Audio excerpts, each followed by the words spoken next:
दोस्तों, श्री राम, जय श्री राम। सभी का स्वागत है रामलीला के रंगमंच में। दोस्तों, इससे 2 वीडियो पहली जो बनी है वो नारद मोह की लीला पर बनी है। आज भी तीसरा भाग नारद मोह की लीला पर बनेगा। थोड़ा एपिसोड लंबा है, एक ही वीडियो में इतना लंबा एपिसोड, इतना लंबा दृश्य नहीं दिखाया जा सकता क्योंकि वीडियो बहुत लंबी बन जाती है। तो जैसे पिछली वीडियो में बताया था, नारद जी क्षीर सागर में विष्णु भगवान के पास पहुंच जाते हैं और कामदेव को जीतने का वृतांत सुनाते हैं। इससे आगे की लीला क्या होती है, बोलिए श्यापति रामचंद्र की जय। रुख बदन करी वचन मृदु बोले श्री भगवान, तुमरे सुमरन से मिटे मोहे मारे मदमाने। भगवान रूखा मुंह करके, रुख बदन करी वचन, रूखा मुख करके श्री भगवान बोले, हे नारद, तुम तो बहुत बड़े तपस्वी हो। तुम्हारे सुमरन से तो सब पाप मिट जाते हैं, अच्छों का मान गिर जाता है। सुनु मुनि मोहे होई न मन ताके, ज्ञान विराग हृदय नहीं जाके। ब्रह्मचर्य व्रत रत मति धीरा, तुम ही कर ही मनोभव पीरा। हे मुनि सुनिए, तुम्हारे ब्रह्मचर्य व्रत में बड़ी ताकत है और तुम्हारे मन में बहुत भावनाएं हैं और भला आपको कामदेव क्या, हजारों कामदेव भी आए तब भी आपको नहीं जीत सकते। नारद मुनि, आपके अंदर आपकी भक्ति में वो शक्ति है। परंतु मन ही मन भगवान विष्णु सोच रहे थे कि नारद के मन में, नारद के हृदय में अभिमान का अंकुर पैदा हो गया है। नारद कहूँ सहित अभिमाना, कृपा तुम्हारी सकल भगवाना। नारद जी कहने लगे, हे प्रभु, आपकी भक्ति में बहुत शक्ति है। तुम्हारी कृपा जिसके ऊपर होती है वो भव सागर से पार उतर जाता है। करुणा निधि मन दीख विचारी, उर अंकुरी गर्भ तरु भारी। पक्का विचार मन में आ गया करुणा निधि के विष्णु भगवान के कि नारद के मन में अभिमान का अंकुर पैदा हो चुका है। अरे बेगी सो डरा ही उखारी, मन हमारे सेवक हितकारी। भगवान विष्णु कहने लगे, नारद मेरा परम भक्त है, मेरा सेवक है और अपने सेवक को सच्ची राह पर उसके हित के ले लाना पड़ता है। मुनि कर हित मम कौतुक होई, अवश्य उपाय कर भी मैं सोई।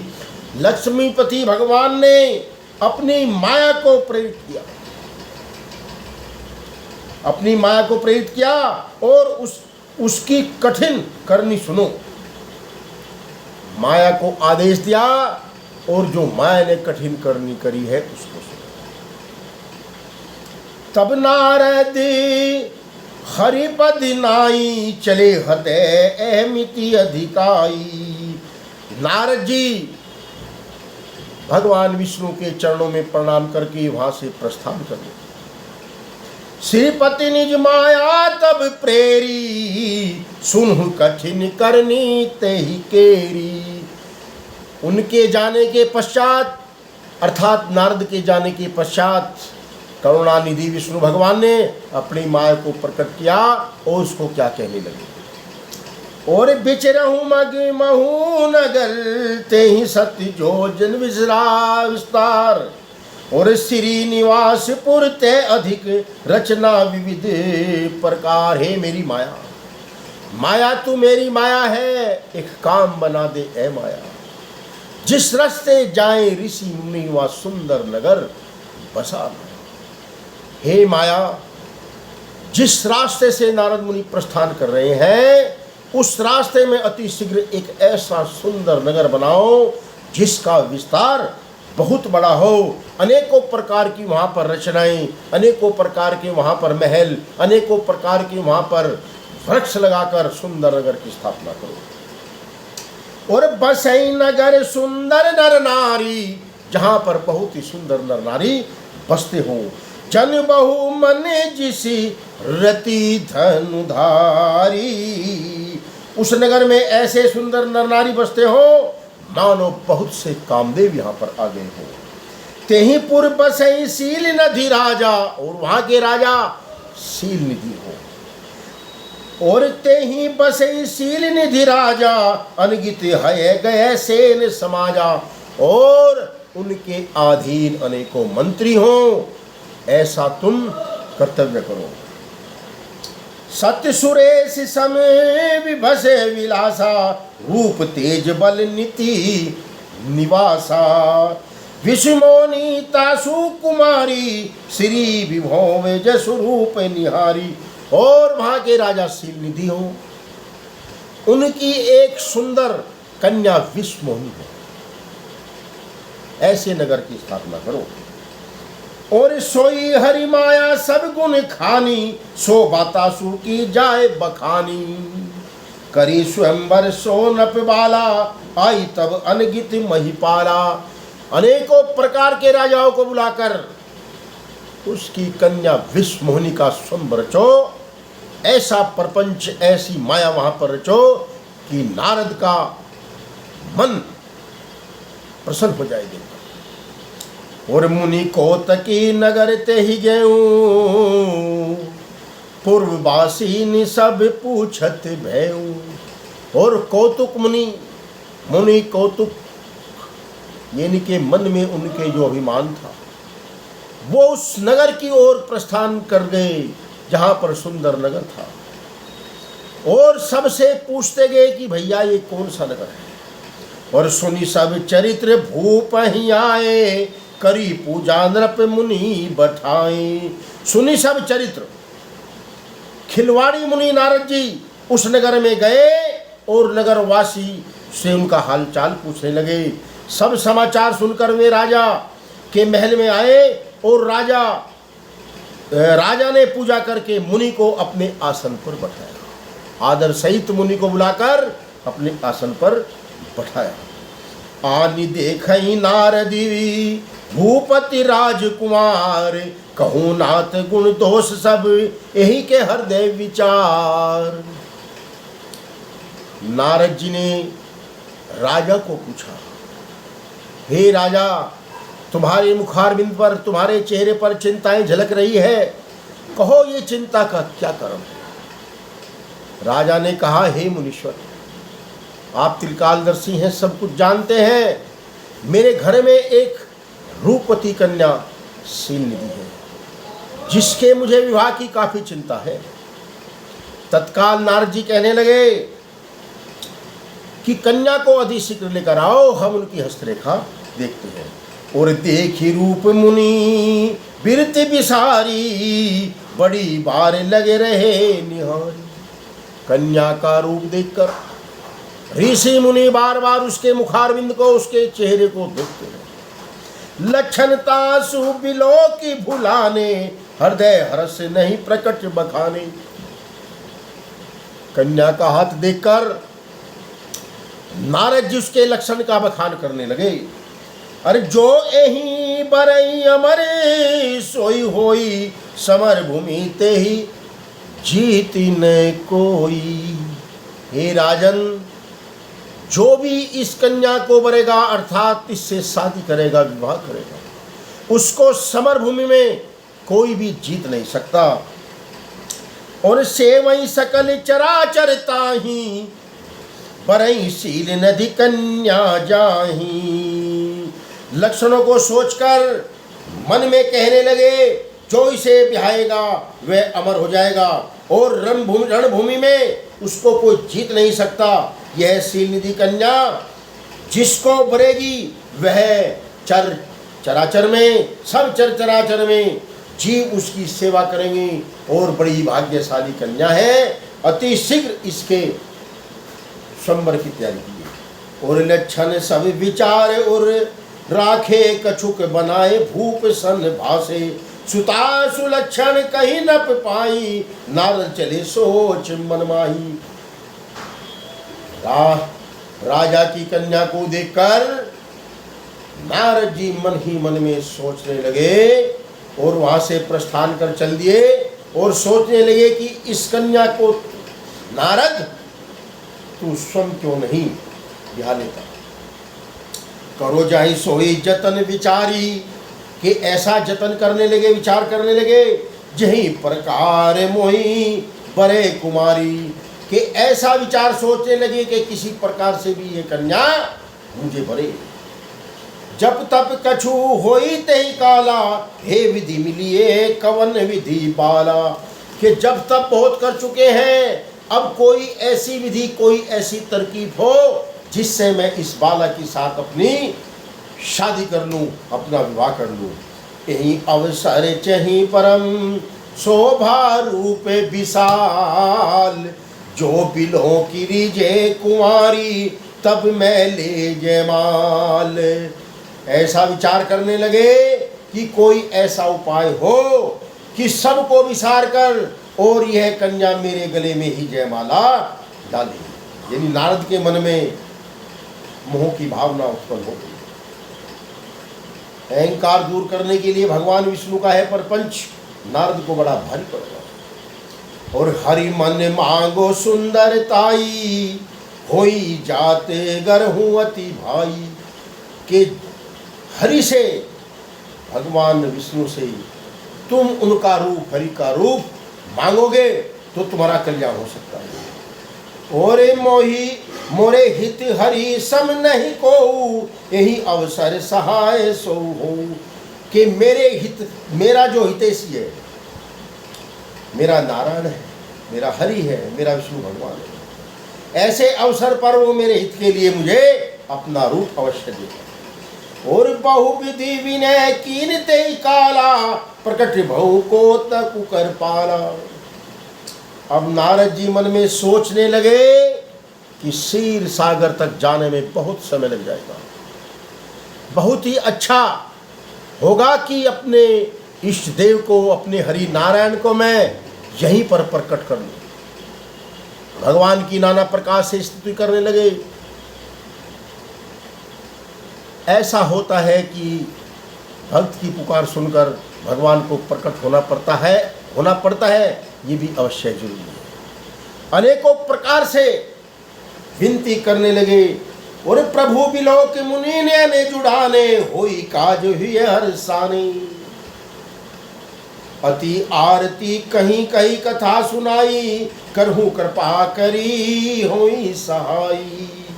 आयन रूप आपन रूप दे प्रभु मोही आन भांति नहीं पावई होई। अनेकों प्रकार से विनती करने लगे कि हे प्रभु मुझे आप अपना हरि का रूप दे दो तो मेरा कल्याण हो जाए। जेहि विधि नाथ होई हित मोरा करहूँ सुबेगिदास में तोरा। और निज माया बल देखी विशाला ये हंसी बोले दीन दयाला। ऐसा नारद की दशा देखकर दीन दयाल भक्तों पर कृपा करने वाले श्रीमन नारायण मन ही मन हंसने लगे कि कामदेव को हराने वाले नारद भूल गए कि तुम कहाँ हो और क्या मांग रहे हो। जिहि विधि होई परम हित नारद सुनहु तुम्हारे सोई हम करबीन आन कुछ बचन मृषा हमारे। नारद जी जिस विधि जिस तरकीब से जिस साधन से आपका कल्याण हो मेरा फर्ज है, मेरा अनुशासन है कि मैं अपने भक्त का उसी प्रकार से ही कल्याण करता हूँ। और कुफत मागे रुज व्याकुल रोगी वेद न दे सुनु ही मनु जोगी। अच्छे वैद्य का कर्तव्य है जो जैसा मरीज है उसको वैसी दवा देना। यही विधि हित तुम्हारे मैं ठहूं कमी असे अंतर हित प्रभु भयऊ।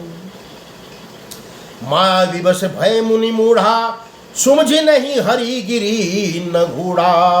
गवने तुरंत जहाँ ऋषि ऋषि आई जहां स्वयंवर भूमि बनाई। नारद जी को हरि का रूप देकर भगवान विष्णु अंतर्ध्यान हो गए और नारद जी तत्काल उस स्थान से चल दिए और वहां के लिए चल देते हैं जहां पर विश्व मोहिनी का स्वयंवर सुंदर नगर में हो रहा था। और निज निज आसन बैठे राजा, बहु बनाव करी सहित समाजा।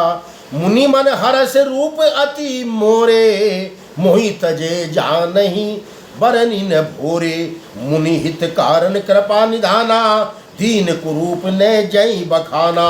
सो चरित्र लखी काहू न पावा, नारद जानि सब ही सिर नवावा। कृपा निधान भगवान ने मुनि के कल्याण के लिए ऐसा क्रूप बना दिया, ऐसा क्रूप बना दिया कि जिसका वर्णन नहीं किया जा सकता। पर यह चरित्र कोई भी नहीं जान सका, सबने उन्हें नारद ही जानकर प्रणाम किया। भगवान श्री हरि नारायण के रूप तो कोई की मार्ग को जान नहीं सका, सभी राजाओं ने उनको नारद कहकर ही प्रणाम किया। जही समाज बैठे मुनि जाई, हृदय रूप अहमति अधिकारी। उसी समाज में जाकर नारद जी बैठ जाते हैं और तह बैठे महेश गण दो, विप्र भेष गति लखेन को। उसी समाज में महेश शंकर भगवान के दो गण जय और विजय, जो उनका परस्पर बराबर पीछा कर रहे थे, वो भी उसी समाज में बैठे थे और नाना प्रकार से वो नारद जी का उपहास करने लगे, मजाक करने लगे और नारद जी कुछ भी नहीं समझ पाए। और करहि कुटी नारद ही सुनाई, नीक दीन हरि सुंदरताई। रीझै राजकुमार छवि देखी, इन्हीं बिरी हरि जानी विशेषी। वे नारद जी को सुना सुना कर व्यंग कर रहे थे। नारद जी को बार बार सुना सुना कर व्यंग कर रहे थे कि आपका बड़ा सुंदर ही रूप है, आपका चरित्र बड़ा ही सुंदर दिखाई दे रहा है। तुम्हारे बाल, तुम्हारे नाक, तुम्हारे नयन सब अनेकों प्रकार से बहुत ही सुंदर दिखाई दे रहे हैं। आपकी शोभा देखकर, आपके चरित्र की शोभा देखकर राजकुमारी आप पर अवश्य ही रिझ जाएगी और जयमाला तुम्हारे गले में डाल देगी। और यद्यपि सुनई मुनि अटपटी बानी, समझु न परिहि बुद्धि ब्रह्मसानी। भगवान विष्णु ने, करुणा निधान ने उनकी बुद्धि को बांध दिया था, नारद की बुद्धि को बांध दिया था। वे जय विजय की अटपटी वाणी को नहीं समझ सके, बस केवल विश्व मोहिनी के मोह में ही फंसे हुए रह गए। कहूँ ने लखा सो चरित विशेषा, सो स्वरूप नृप कन्या देखा। मृकट बदन भयंकर देही, देखत हृदय क्रोध भाते। विश्व मोहिनी ने जब मरकट बानर, बूढ़े बानर का भयंकर रूप देखा तो विश्व मोहिनी डर गए। नारद जी जब भी नहीं समझे कि तुम किस भ्रम जाल में हो। और कहूँ ने लखा और सखी संग ले कुंवारी, तब चली जनु राज मराल। देखत फिर हई मही सब कर सरोज जयमाल। विश्व मोहिनी हाथ में जयमाला लेकर सखियों के सहित स्वयंवर में आए राजाओं को देख रही थी। नारद जी बार बार सामने आ रहे थे। नारद जी बार बार सोच रहे थे कि विश्व मोहिनी तेरे सुंदर रूप को देखकर तेरे ही गले में, मेरे ही गले में जयमाला डालेगी। और जय ही विधि बैठे नारद फूली, सो दिशते ही न विलो कहीं भूली। नारद जी फूले बैठे थे, फूल रहे थे कि विश्व मोहिनी तेरी स्त्री, तेरी नारी बनने वाली है। और पुनि पुनि उकसाई अकुलाई, देखी दशा हर गण मुस्काई। बार बार नारद जी की दशा देखकर, बार बार नारद जी की हालत देखकर मुनि के दो गण जय और विजय बार बार हंस रहे थे, व्यंग कर रहे थे। और धरीन्द्रपत तह जऊ कृपाला, कुंवारी हर्षी मैं लऊ जयमाला, दुल्हन ले ले लक्षण निवासा, नृप समाज सब भयऊ निराशा। कृपालु भगवान जी राजा का शरीर धारण कर वहां पर पहुंचे और राजकुमारी ने हंसकर बड़े ही प्रेम से उस राजकुमार के गले में वो जयमाला डाल। सब राजा चकित रह गए। मुनि अति विकल मोहिमती नाठी, और मनी गिरी गई छूटी जाऊं ठाटी, और तब हर गण बोले मुस्काई, निज मुख मुकर बिलो कहीं जाई। और मोह के कारण मुनि की बुद्धि नष्ट हो गई थी। इसमें वे राजकुमारी को गई देखकर बहुत ही विकल हो गए, मानो गांठ से छुटा मणि गिर गई हो। तब शिव जी के गणों ने मुस्कुराकर कहा कि जाकर दर्पण में अपना मुख देखो। जो गण थे, जब नारद जी व्याकुल हुए, ऐसे परेशान हो गए कि मानो मणि उनकी गांठ से गिर गई। तब भगवान हरि के गण कहने लगे, हे नारद जी, जाकर अपना मुख दर्पण में देखो। और होई निशाचर जाई तुम कपटी पाप दो, हसे हमसी सोलेहू फल बहुरी, हसे मुनि को। और तुम दोनों ऐसा जब उन्होंने देखा और अपना चरित्र जब उन्होंने देखा, अपना मुख देखा, तो नारद जी व्याकुल होकर बड़े परेशान हुए और जय विजय को में श्राप देने लगे। हे कपटियों, जाओ और तुम राक्षस बन जाओ। ऐसा भयंकर श्राप दिया। दोस्तों, इससे आगे की वीडियो कल बनेगी। आज समय बहुत हो चुका है। बड़ा ही रोमांचक विषय था, इसलिए मैंने सब चौपाइयाँ पढ़ी है। बड़ा ही आनंद आया मुझे पढ़ने में। आपको कैसा आनंद आया, लाइक करें। सच्चे वचन है। जय श्री सीताराम।